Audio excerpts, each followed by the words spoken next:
Baghdad, after years of increasing tensions that nearly led to war, Iran has moderated its approach to the West, shifting from a policy of provocation to one of limited cooperation. The change reflects an effort to avoid direct confrontation with the United States that the Iranians say could benefit President Trump in the November election. Nowhere is the shift more evident than in Iraq, where Iran has backed a pro-American prime minister and ordered its proxy militias to cease their rocket attacks on American forces. The Americans, while publicly dismissive of any change in Iranian posture, have quietly reciprocated in modest and indirect ways. Taken together, the openings represent an incipient détente that, even if it does not last or lead to the end of hostilities between Iran and the United States, has already lowered the temperature of the relationship, reducing the risk of open conflict.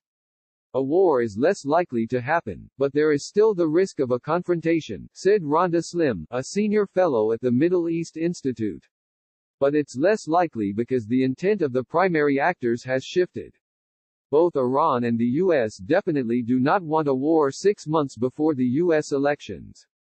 Iran's shift, which has not been announced or explained publicly, appears to be tactical, analysts said, noting that the country still vehemently opposes the Trump administration's demand that it renegotiate its nuclear agreement with the West and that it has not backed off its goal of ousting the United States military from the Middle East. Publicly, both countries remain engaged in verbal warfare. But the recent signs of de-escalation have been significant. Diplomats, Iraqi and Iranian officials and analysts cite a combination of reasons for the change, including a fear of war with the United States. They also note that Iran is overextended, fighting a coronavirus epidemic, a tanking economy and public unrest at home, and needs to retrench. Tehran was caught by surprise when the Americans retaliated for the killing of an American contractor in Iraq in December by killing the leader of Iran's elite Quds force, Maj. General Qasem Soleimani. The United States threatened a disproportionate response if another American was killed, something Iran could ill afford. Iran is redefining its regional policies after General Soleimani's assassination. Mohammad Hossein Malik, a seasoned Iranian diplomat and former ambassador to China, wrote in Iranian Diplomacy magazine in April. It's reshuffling its cards, it's reassessing its capabilities, and it has entered the arena with a new perspective and plan. Iran has also concluded that escalating tensions with the United States could provoke armed conflict which, aside from being painful for Iran, could benefit Mr. Trump politically, improving his re-election chances, according to people familiar with the policy. Since taking office, Mr. Trump has withdrawn from the nuclear agreement with Iran and imposed crippling economic sanctions that have devastated Iran's economy.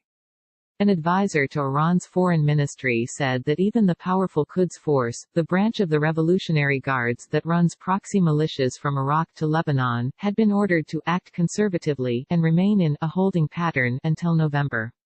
In addition to the American election, Iran has its eyes on a United Nations Security Council decision in October that will determine whether an international arms embargo against it is extended.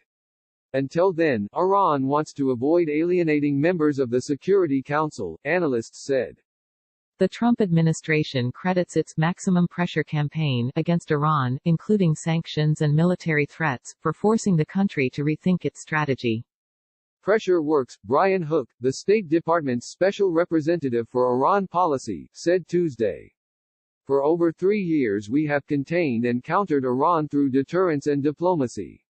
The regime is also broke because of our sanctions. Iran's leaders today face a choice, either negotiate with President Trump or manage economic collapse.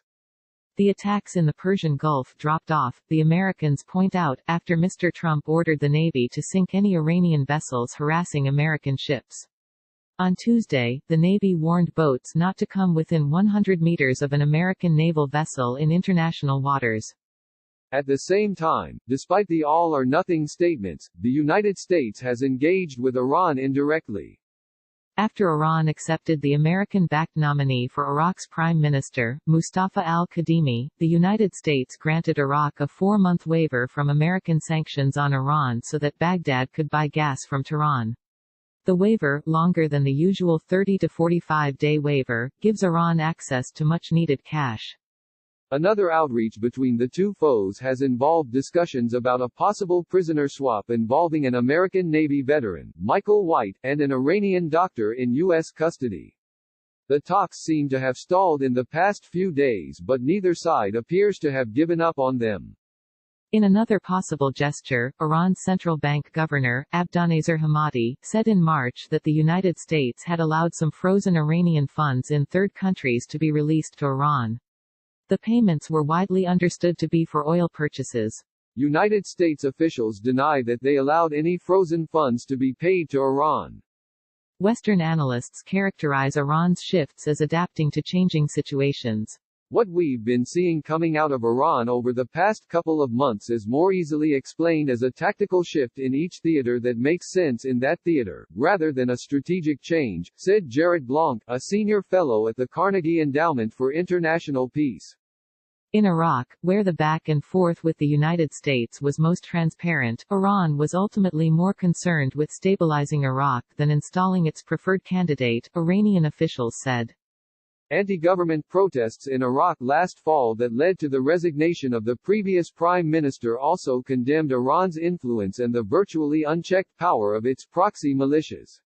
By March, with parliament still unable to agree on a new prime minister, Iraq was facing a host of other problems as well. Plummeting oil prices had deprived the government of its main source of revenue, and restrictions imposed to fight the coronavirus pandemic had shut down the economy. Iran relies on Iraq's economy as a market for its goods and as an illicit source of revenue through the Iranian-backed militia groups. Iran considers Iraq one of its two most important countries in terms of its security because it knows that what happens in Iraq is not going to stay in Iraq, said Ariane Tabatabai, a Middle East fellow at the German Marshall Fund. In April, General Ismail Qani, who replaced General Soleimani as the Quds Force commander, came to Baghdad with a clear message. He told senior Iraqi political leaders that Tehran was troubled by Iraq's economic disarray. Things are not good in Iraq and they can't go on like this because Iraq will become a burden on Iran, he said, according to a senior Iraqi political leader who met with General Qani. With Iraq on the verge of falling apart and the Americans threatening to end the sanctions waivers for Iraq and refusing to aid its struggling economy, Iran blinked. Iran overplayed its hand and they were overstretched, in Lebanon, in Syria and then the protests in the fall, and the fact that Shiites protested against Iran, that shook them, said a senior Iraqi politician who asked not to be identified in order to discuss delicate diplomatic issues. Iran not only accepted Mr. al-Kadhimi, the American choice, but also lobbied its allied parties in Iraq to support him. Western officials took that as a victory. The narrative since 2003 is that the West has allowed Iraqi politics to shift toward Iran, said a senior Western diplomat, speaking on condition of anonymity. But actually here, this time, the Americans and the British supported Kadhimi from the beginning and Iran did not, and it was Iran who moved a little. Alyssa J. Rubin reported from Baghdad, and Farnaz Fasihi from New York. Fala Hassan contributed reporting from Baghdad, and Laura Jakes from Washington.